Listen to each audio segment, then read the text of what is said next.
Maravilhoso dia, maravilhosa tarde, maravilhosa noite, depende do horário que você vai assistir esse vídeo. Bom, eu quero dar as minhas boas-vindas a todos vocês que estão me seguindo e assistindo esse meu canal. A você em especial. Muito obrigada por você estar aqui comigo. E quero compartilhar hoje, em continuidade daquilo que eu tenho colocado como as circunstâncias que muitas vezes abafam, soteram e anulam a nossa identidade. E falei um pouquinho no vídeo passado em relação a um dos contextos que tem a ver com o nascimento, com a questão dos pais sonharem ou não aquele filho para nascer.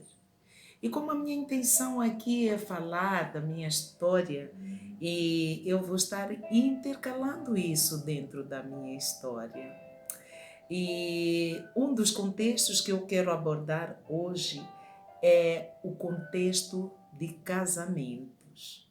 Quando você vai se casar e de repente você casa com uma pessoa que é de uma outra cultura. Quando eu falo de uma outra cultura, não estou nem me referindo em termos territoriais, continentais, de línguas diferentes, não estou falando disso, estou falando até cultura familiar. Estou falando da cultura familiar.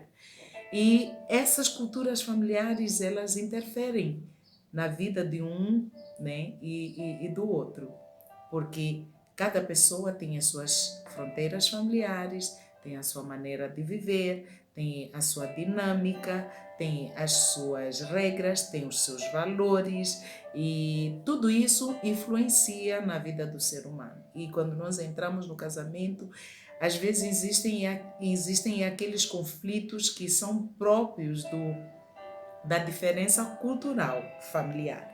E aí cada um vai puxando para o seu lado.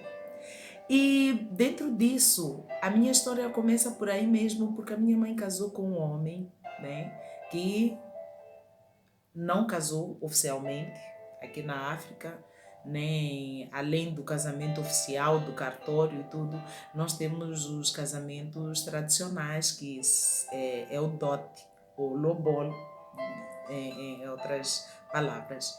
E a minha mãe, ela foi casada. E nesse casamento ela teve os seus primeiros filhos.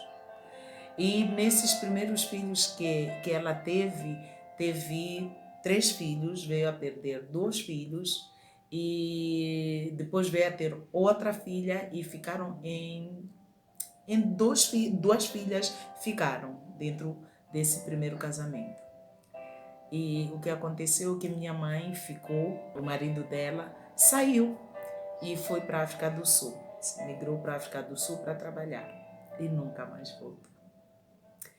E aí começava o drama da minha mãe, porque imagina a expectativa que uma mulher tem de casar, constituir uma família, ter os seus filhos, ter o seu marido e viver o que a pessoa sonhou viver. E ali ela se encontrava com as filhas e seu marido. Ela aguentou por um tempo até que a própria família do marido dela abriu mão e disse que ela poderia nem voltar para a casa dela. Aí começava uma viagem sem volta da minha mãe. Ela precisava realmente enveredar, olhar para um caminho que, quando eu digo uma viagem sem volta, porque realmente nunca mais voltou. Ao longo dessa história você vai perceber qual foi a caminhada que ela teve, que realmente não teve volta, né? Há alguns momentos da vida, na nossa vida, precisamos de tomar um caminho e nunca mais voltar e seguir à frente. E nisso ela veio para a grande cidade, é onde eu nasci, e já contei um pouco o que é que aconteceu, como que eu nasci, num contexto em que não era propício, posso dizer assim, humanamente falando, que eu pudesse nascer, porque a relação da minha mãe não era uma relação que ela, posso dizer assim, que o meu pai quisesse ter um filho. Mas dentro daqueles contextos que eu estava falando nos outros vídeos, que às vezes a mulher acaba ficando grávida para poder segurar o homem. Não sei se isso foi a estratégia da minha mãe para que eu pudesse nascer. Mas o que acontece é que ela acabou tendo a mim. Eu nasço num contexto totalmente diferente. Olha para aquela mulher que nasceu, que ela tinha sonhos, que teve o primeiro casamento, não deu certo, foi abandonada. E depois vai, né? Vai para uma grande cidade, encontra alguém que também, certamente quando se encontrou com meu pai, a minha mãe tinha uma expectativa. Achava que finalmente tinha encontrado um homem com quem ela viveria. E mais uma vez, a história se repetiu.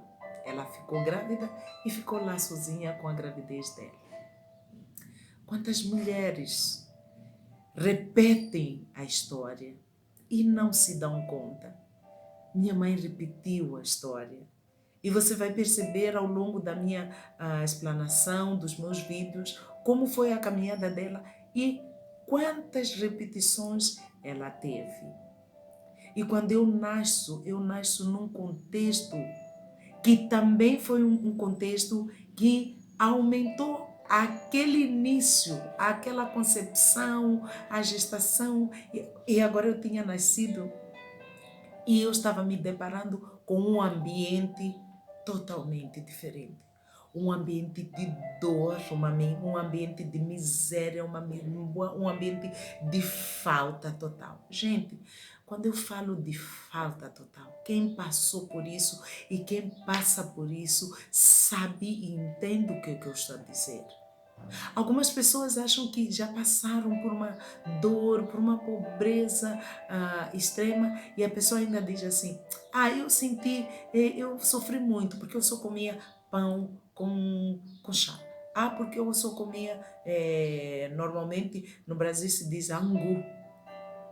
Porque eu só comia arroz com feijão. E algumas pessoas se acham pobres dessa maneira. Eu nasço num contexto que, humanamente falando, não me favorecia. Quando um contexto não te favorece, ele vai criando um padrão de pensamento que você vai se adequando nele. Por quê? Porque você começa a viver a rejeição da sociedade. Você começa a perceber que, como criança, ainda que não entenda muita coisa, você percebe que os outros, as outras mães, não se sentem confortáveis de você estar lá junto. As outras crianças também começam a te excluir. Criança não tem maldade. Mas quando os pais colocam essa maldade na cabeça das crianças, as crianças sabem fazer isso aí muito bem. E ali eu estava me deparando desde cedo com a fome, com a miséria, com a dor, de sentir ainda cedo que eu não deveria fazer parte daquilo que era o melhor da vida. Não entendi até ali qual era o plano de Deus para a minha vida. Hoje eu quero te dizer nesse vídeo: talvez você tenha sido uma mulher rejeitada, um homem rejeitado, porque isso não acontece apenas com as mulheres, mas acontece com todo mundo. Pode ser que você esteja num contexto tão complicado. Pode ser que você olhe e pense: talvez eu vou ter que ter um filho para segurar esse casamento. Talvez você esteja sendo cobrada ou cobrado para tomar uma decisão que não é a decisão que você deseja. Assim como aconteceu com a minha mãe. Mas o que eu quero te dizer é que há um caminho, há uma saída. É possível no meio do caos. É possível no meio da tragédia, entre aspas falando. Porque existem as tragédias que nós olhamos ao olho nu, existem as tragédias da nossa própria alma. Mas Deus nunca falha. Deus nunca muda. Naquele momento, desde criança, eu estava sendo moldada para chegar a um ponto da minha vida. Talvez você esteja nesta caminhada. Talvez você esteja nessa luta. Acredite, você vai chegar onde você deseja chegar. Por hoje é tudo. Até o próximo vídeo. Que Deus te abençoe.